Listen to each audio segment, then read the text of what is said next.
अस्सलाम वालेकुम व्यूवर्स। हमने स्टार्ट किया हुआ था एरोबिक एक्सरसाइज चैप्टर 7। हमने डिस्कस कर लिया था अपनी प्रीवियस वीडियो के अंदर एरोबिक ट्रेनिंग की गाइडलाइंस के किस तरह हम एरोबिक ट्रेनिंग करवाते हैं और किन किन प्रिंसिपल्स को हमने फॉलो करना होता है।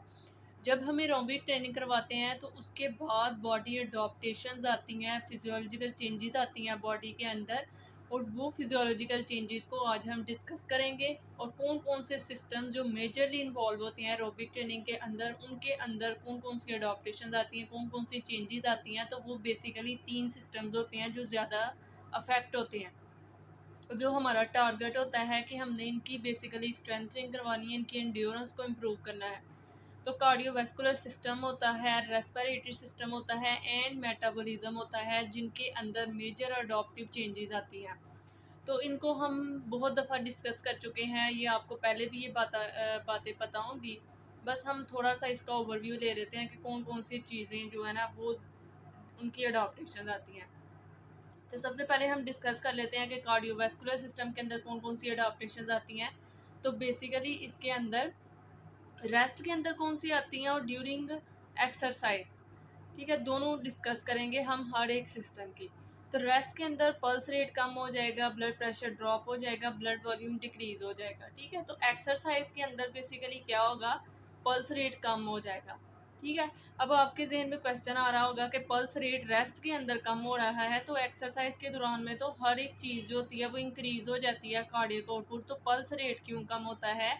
तो यहाँ पे जो बात की गई है वो एथलीट्स की गई है, क्योंकि किनकी की गई है, एथलीट्स की। क्योंकि एथलीट्स को रेस्ट में भी क्या होता है, ब्रेडिकार्डिया होता है, ठीक है, उनका हार्ट रेट कम होता है। और एक्सरसाइज के दौरान में भी क्योंकि उनका इतना ज़्यादा कार्डियोमेगली होती है और वो हार्ट रेट उनका बहुत ज़्यादा इंक्रीज होता है कि जो एक्सरसाइज के उनका आउटपुट ही बहुत ज़्यादा होता है, ठीक है।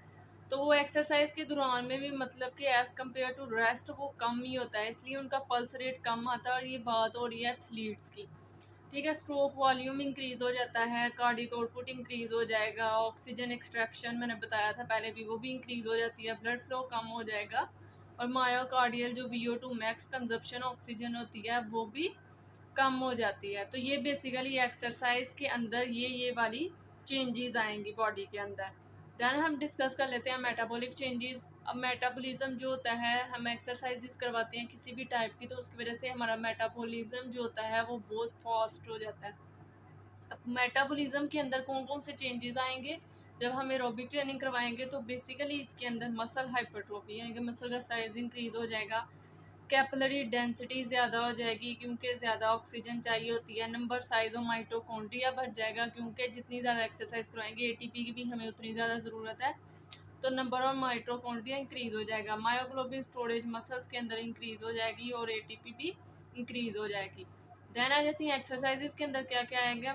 बेसिकली एक्सरसाइजेज के अंदर ग्लाइकोजन स्पेयरिंग होगी, मतलब कि ग्लाइकोजन यूज़ नहीं होगी, ठीक है। इसलिए तो ये बहुत ज़्यादा बेनिफिशियल होती हैं किसी भी टाइप की एक्सरसाइज, क्योंकि ग्लाइकोजन जो मसल्स के अंदर ATP स्टोरेज होती है एज अ ग्लाइकोजन होती है, उसकी स्पेयरिंग यानी कि वो यूज़ नहीं हो रही ग्लाइकोजन। तो ग्लाइकोजन यूज़ नहीं हो रही तो फिर क्या चीज़ यूज़ हो रही है, फैट मोबिलाइजेशन होती है, फैट का फैट की ब्रेक डाउन स्टार्ट हो जाती है, और फैट एज अ प्रोवाइड कर रहे होते हैं एनर्जी बॉडी को, तो इसलिए ग्लाइकोजन स्पेयरिंग हो जाती है और फैट मतलब के कंज्यूम और बर्न आउट होते हैं एक्सरसाइजेज में। ब्लड लैक्टेट लेवल्स कम हो जाएंगे और जो ATP और जो PC थी रिलायंस वो भी कम हो जाती है। क्यों कम हो जाती है, क्योंकि फैट की ऑक्सीडेशन होने लग पड़ती है और फैट की जो होते हैं वो ही प्रोवाइड कर रहे होते हैं एनर्जी बॉडी को, इसलिए ATP के लिए हमें ATP और PC जो फॉस्फोक्रिएटाइन सिस्टम्स है उनके ऊपर रिलायंस कम हो जाती है, क्योंकि बॉडी को एनर्जी फैट से ही मिल रही होती है, फैट की ब्रेकडाउन स्टार्ट हो रही होती है। देन नेक्स्ट पे आ जाता है रेस्पिरेटरी सिस्टम के ऊपर कौन कौन से इफेक्ट आएंगे। तो रेस्ट के ऊपर जो रेस्पिरेटरी सिस्टम के अंदर चेंजेस आएंगी वो लंग वॉल्यूम्स इंक्रीज हो जाएंगे, ठीक है। फिजियो में भी आपने ये पढ़ी होंगी चीज़ें। लंग वॉल्यूम्स क्या होता है, basically residual volume, inspiratory reserve volume, expiratory reserve volume, ठीक है। ये वाले जो वॉल्यूम्स होते हैं ये इंक्रीज हो जाएंगे।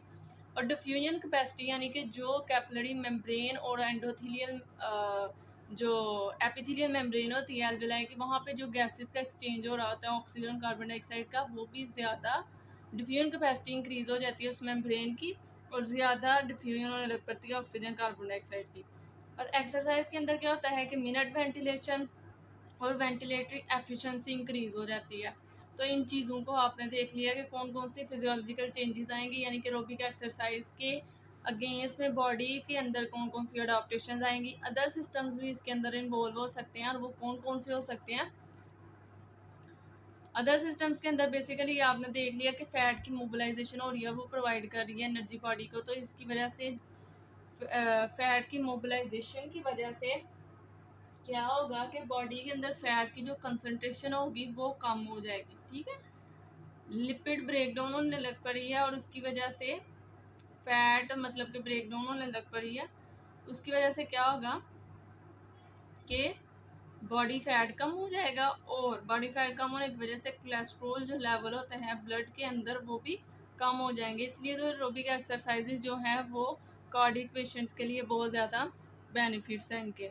ठीक है, कोलेस्ट्रॉल लेवल कम हो जाएगा, तो कोलेस्ट्रॉल लेवल कम होने की वजह से, ठीक है, तो फिर कोई भी हार्ट डिजीज़ यानी कि एम्बोलिज्म क्लॉटिंग वगैरह के चांसेस नहीं रहते।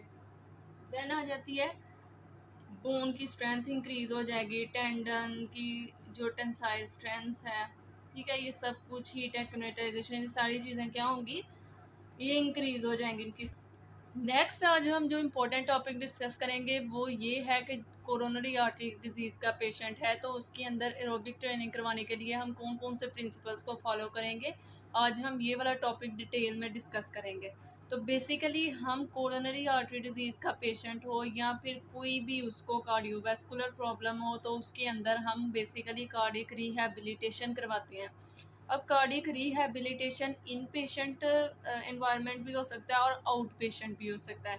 इन पेशेंट मतलब कि पेशेंट इसके अंदर हॉस्पिटलाइज्ड होगा, और हॉस्पिटलाइज्ड पेशेंट के अंदर हमने कौन कौन सी प्रिंसिपल्स को फॉलो करना है और उसकी कार्डियक रिहैबिलिटेशन करनी है। और आउट पेशेंट यानी कि कार्डियक रिहैबिलिटेशन अगर आउट पेशेंट की करवानी है, तो आउट पेशेंट के अंदर जो पेशेंट है उसको हम होम एक्सरसाइज प्लान्स बताएंगे, और उसकी होम के अंदर कोई केयर गिवर जो है वही उसके अंदर एक्सरसाइजेस को परफॉर्म करेगा। तो बेसिकली कौन कौन से पेशेंट्स हो सकते हैं जिनके अंदर हमने एरोबिक ट्रेनिंग करवानी है, और कौन कौन से मतलब के हार्ट रिलेटेड हो सकते हैं उनको प्रॉब्लम्स। तो बेसिकली एमआईए के पेशेंट अगर होंगे, उसके अलावा अगर कोरोनरी आर्टरी बाईपास सर्जरी हुई होगी, हार्ट फेलियर होगा, हार्ट ट्रांसप्लांट होगा, या फिर वॉल्व रिप्लेसमेंट होगी, तो इन पेशेंट्स के अंदर हम करवा सकते हैं एरोबिक ट्रेनिंग, और इसके हमें बेनिफिट्स अच्छे इफेक्ट्स मिलेंगे। तो सबसे पहले हम डिस्कस कर लेते हैं इन पेशेंट, यानी कि पेशेंट जब हॉस्पिटलाइज होगा तो उनके अंदर हमने कौन कौन से प्रिंसिपल्स को फॉलो करना है और किन चीज़ों का हमने ध्यान रखना होता है। तो बेसिकली इन पेशेंट जो गाइडलाइंस आ जाती हैं, ठीक है, उनके अंदर यही पेशेंट्स हो सकते हैं। इन पेशेंट जो होता है इसका ड्यूरेशन होता है, ज़्यादातर जो पेशेंट है उसको हम हॉस्पिटलाइज करेंगे 3 to 5 डेज़ के लिए। ठीक है, 3 to 5 डेज़ के लिए वो पेशेंट हॉस्पिटलाइज्ड होगा, और इसका पर्पस क्या होता है करवाने का। ठीक है, बेसिकली सबसे पहला जो हमारा पर्पज़ होता है, हमने एजुकेट करना होता है पेशेंट को।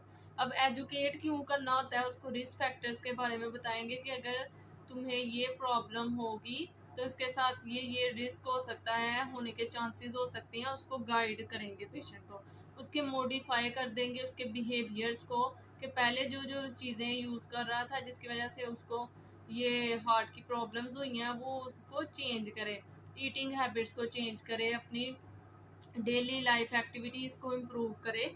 तो ये बेसिकली आ जाती हैं एजुकेट करना है हमने इन सब चीज़ों के बारे में, पेशेंट को साइन एंड सिम्टम्स के बारे में अगर तुमने, ठीक है, उसको ये सारी चीज़ों के बारे में हमने एजुकेट करना है। देन आ जाती है कि हमने फिर जब 3 to 5 डेज़ है ना, तो हमने 1 to 3 डेज़ के लिए पेशेंट को, ठीक है, आफ्टर यानी कि पोस्ट मायोकार्डियल इंफ्रक्शन हुआ है, अगर उसको हार्ट अटैक हुआ है तो उसके 1 to 3 डेज़ के बाद हमने स्टार्ट करवा देनी है उसके अंदर किसी भी टाइम, मतलब कि सबसे पहले हम इनिशिएट उसके अंदर करवाएंगे कि वो अपनी सेल्फ केयर एक्टिविटीज़ कर सके, यानी कि खुद खाना खाए, ठीक है, ड्रेसिंग करे। तो तो ये बेसिकली आ जाती है सेल्फ केयर एक्टिविटीज़ के अंदर, वो हम स्टार्ट करवा देंगे उस पेशेंट के अंदर ताकि उसके अंदर डीकंडीशनिंग के चांसेस कम से कम हो सकें। और देन हम उसको स्टार्ट करवा देंगे सिटिंग टू स्टैंडिंग।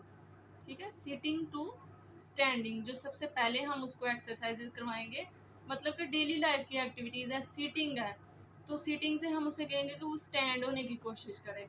तो ये बेसिकली आ जाती है 1 to 3 डेज़ के बाद हमने ये चीज़ें स्टार्ट करवा देनी होती है पेशेंट के अंदर। देन आ जाता है 3 to 5 डेज़। 1 to 3 डेज़ के अंदर हम क्या करवाएंगे, सेल्फ केयर एक्टिविटी स्टार्ट करवा देंगे और सीटिंग टू स्टैंडिंग। ठीक है, देन 3 to 5 डेज़। ठीक है, टोटल ड्यूरेशन 5 डेज़ था ना। देन जो नेक्स्ट 3 to 5 डेज़ होंगे उसके अंदर हम पेशेंट को कहेंगे ऑर्थोस्टेटिक चैलेंज देंगे उसको।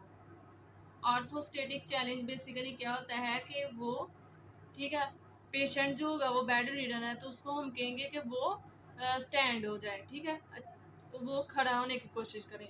तो बेसिकली जब पेशेंट खड़ा होता है तो जो जो कोरोनरी आर्टरी डिजीज़ का पेशेंट होता है वो खड़ा नहीं हो सकता क्योंकि उसको चक्कर आते हैं और वो फेंटनेस में चला जाता है। तो ये बेसिकली होती है ऑर्थोस्टेटिक हाइपोटेंशन। ठीक है, उसका अचानक बीपी ड्रॉप होता है जब वो खड़ा होता है और फिर क्या होता है कि वो कम होता है और वो ठीक है फेंटनेस में चला जाता है। तो ये बेसिकली ऑर्थोस्टेटिक हाइपोटेंशन होती है, इसलिए हमने उसकी चेक करनी होती है कि आपने अचानक खड़े होना है। ठीक है, बेड रीडन है पेशेंट, उसको हमने क्या कमांड देनी है कि आपने खड़े होना है। और देन अगर तो उसको कोई भी फेंटनेस इस तरह के कोई साइन एंड सिम्टम आएंगे तो हमें पता चल जाएगा कि पेशेंट की अभी भी ऑर्थोस्टेटिक हाइपोटेंशन है और अभी भी उसको केयर की ज़रूरत है। ठीक है, और उसको प्रिकॉशंस की भी ज़रूरत है। ठीक है, तो फिर ऑर्थोस्टेटिक चैलेंज के लिए हमने क्या करना है, उसको एम्बुलेशन करवानी है। तो एम्बुलेशन का क्या मतलब होता है कि उसको कहेंगे कि वो वॉक करे विदाउट किसी रेजिस्टेंस के, उसको हम कहते हैं एम्बुलेशन। तो जब वो वॉकिंग करेगा तो वहाँ से ही हम उसका मॉनिटर कर लेंगे बीपी वगैरह, पल्स रेट। ठीक है, तो उससे हमें पता चल जाएगा कि पेशेंट को फेंटनेस के चांसेस तो नहीं है, ऑर्थोस्टेटिक हाइपोटेंशन तो नहीं इसके अंदर। तो ये बेसिकली हम उसकी ट्रेनिंग करवाते रहेंगे। तो 1 to 3 डेज़ में क्या करवाएंगे, सबसे पहले सेल्फ केयर एक्टिविटी स्टार्ट करवा देंगे। ठीक है, हमेशा जो भी हमने स्टार्ट करना होता है एक्सरसाइज का वो हम लो इंटेंसिटी लेते हैं और मिनिमल उसको एक्टिविटी से स्टार्ट करते हैं। देन हम फिर प्रोग्रेशन करते हैं एक्सरसाइजेस की टूवर्ड्स दी मैक्सिमम लेवल। ठीक है, आउट पेशेंट के अंदर हम क्या क्या करवाएंगे। ठीक है, अब पेशेंट, ये तो हम हॉस्पिटलाइज पेशेंट के अंदर देखेंगे ना, हम monitor blood pressure, pulse rate. लेकिन जिसको हमने होम एक्सरसाइज प्लान देना है वो, उसको ये भी गाइडलाइन देनी है कि उसने खुद से मोनीटर करते रहना है अपना बीपी वगैरह, पल्स रेट। ठीक है, तो आउट पेशेंट के अंदर हम देख लेते हैं कि हमने कौन कौन सी उसको गाइडलाइंस देनी होती है। ठीक है, आउट पेशेंट जो होता है उसने जो एक्सरसाइजेस को स्टार्ट करना है वो 1 to 3 वीक्स, ठीक है, आफ्टर डिस्चार्ज के बाद करेगा। मतलब कि वो पहले हॉस्पिटलाइज था, उसके बाद अब वो क्या करेगा, 1 to 3 वीक्स बाद में जब वो डिस्चार्ज होगा तो 1 to 3 वीक्स के बाद वो ये होम एक्सरसाइज प्लान को स्टार्ट करेगा। तो बेसिकली इसका जो सेशंस होंगे वो 36 सेशंस होंगे। ठीक है, और मतलब कि हम चेक करते रहेंगे 36 सेशंस तक वो आएगा हमारे पास और हम उसको चेक करते रहेंगे कि क्या इम्प्रूवमेंट आई है उसके अंदर। तो बेसिकली इसके भी पर्पसेस आ जाते हैं कि कौन कौन से ऐसे पर्पसेस हैं जो हम देखेंगे इस पेशेंट के अंदर। ठीक है, तो पर्पस क्या है आउट पेशेंट का। ठीक है, तो पर्पस आउट पेशेंट का ये है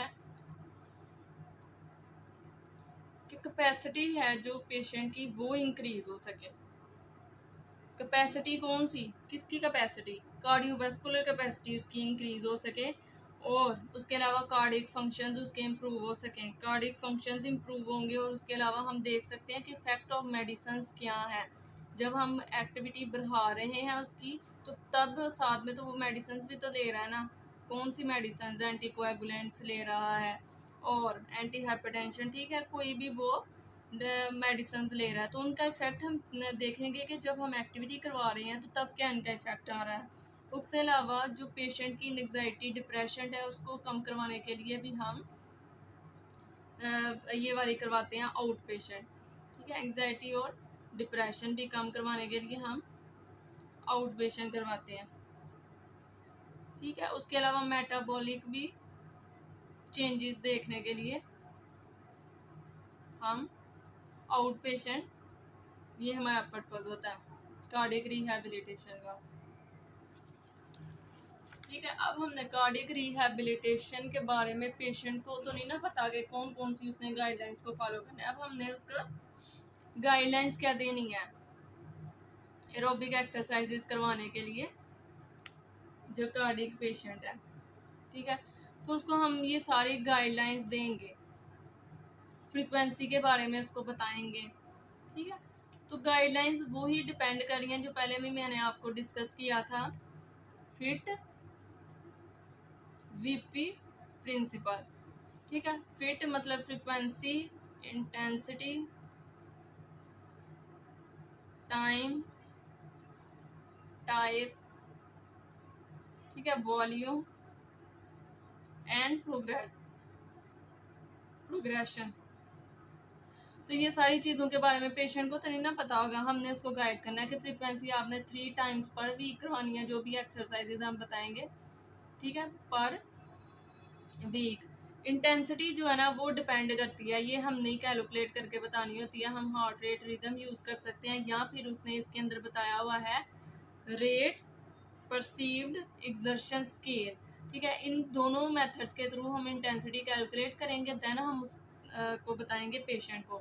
बेसिकली जो रेट परसीव्ड एक्सर्शन स्केल होता है, ये इसका जो रेंज होती है वो 11 to 16 मोस्टली हम यूज़ करते हैं। देन आ जाती है टाइम, जो मैक्सिमम जो टाइम होता है इनिशियली वो 10 to 15 मिनट्स है, आहिस्ता आहिस्ता हम इंक्रीज़ कर सकते हैं, लेकिन जो इनिशियल हमने टाइमिंग रखनी है वो 10 to 15 मिनट्स, ओवर एक्सर्शन नहीं बतानी। ठीक है, देन आ जाती है टाइप, और टाइप जो होगी वो कॉन्टीन्यूसली हमने उसको बताना है कि आपने एक्सरसाइजेस करनी है और लार्ज मसल ग्रुप्स को टारगेट करना है कि लार्ज मसल ग्रुप्स इसके अंदर टारगेट होंगे। और वॉल्यूम जो है वो पहले भी हमने डिस्कस किया था, ये प्रोडक्ट होता है फ्रीक्वेंसी, इंटेंसिटी और टाइम का। ठीक है, इन तीनों चीज़ों का हमने वॉल्यूम के अंदर ध्यान रखना होता है। और देन प्रोग्रेस, यानी कि आहिस्ता आहिस्ता कैसे हमने प्रोग्रेस करना है, और वो डिपेंड कर रहा होता है कि पेशेंट का रिस्पॉन्स क्या है एरोबिक एक्सरसाइजेज करवाने के बाद। तो उस पर डिपेंड कर रहा होता है कि हमने किस तरह प्रोग्रेस करना है इंटेंसिटी को, टाइम को। ठीक है, देन आ जाती है मेंटेनेंस। ठीक है, ये बहुत ज़्यादा इंपॉर्टेंट है, क्योंकि ये पहले भी मैंने डिस्कस किया था कि अगर तो पेशेंट ये सारी गाइडलाइंस कर रहा है, 3 मंथ्स तक वो इनको फॉलो कर रहा है, देन वो सडनली इनको स्टॉप कर देता है इन एक्सरसाइजेस को, कहता है कि मुझे बहुत ज़्यादा बेनिफिट्स मिल गए हैं, मैं तो बिल्कुल ठीक हो गया हूँ, और वो बंद कर देता है अपनी एक्सरसाइजेस को, और उन एक्सरसाइजेस को मेंटेन नहीं करता। तो क्या आ जाता है, रिवर्सिबिलिटी प्रिंसिपल आ जाता है। उसके तहत क्या होता है कि जो ट्रेनिंग इंड्यूस इम्प्रूवमेंट आई होती हैं उस पेशेंट के अंदर, वो रिवर्स हो जाती हैं, पेशेंट डी कंडीशनिंग की तरफ जा रहा होता है, और सारे जो ट्रेनिंग के इफेक्ट्स होते हैं, यानी कि जो मसल स्ट्रेंथ वो सारे वेस्ट हो जाते हैं। तो इसलिए जब भी हमने किसी भी एक्सरसाइज प्रोग्राम को फॉलो करवाना होता है पेशेंट को, तो हमने उनको ये ज़रूर गाइड करना है कि आपने इन एक्सरसाइजेस को छोड़ना नहीं, मतलब कि आपने इनको कॉन्टीन्यूसली इन एक्सरसाइजेस को करना है। अगर नहीं करेगा पेशेंट तो उसके जो आए थे जो भी इफेक्ट्स वो रिवर्स हो जाएंगे।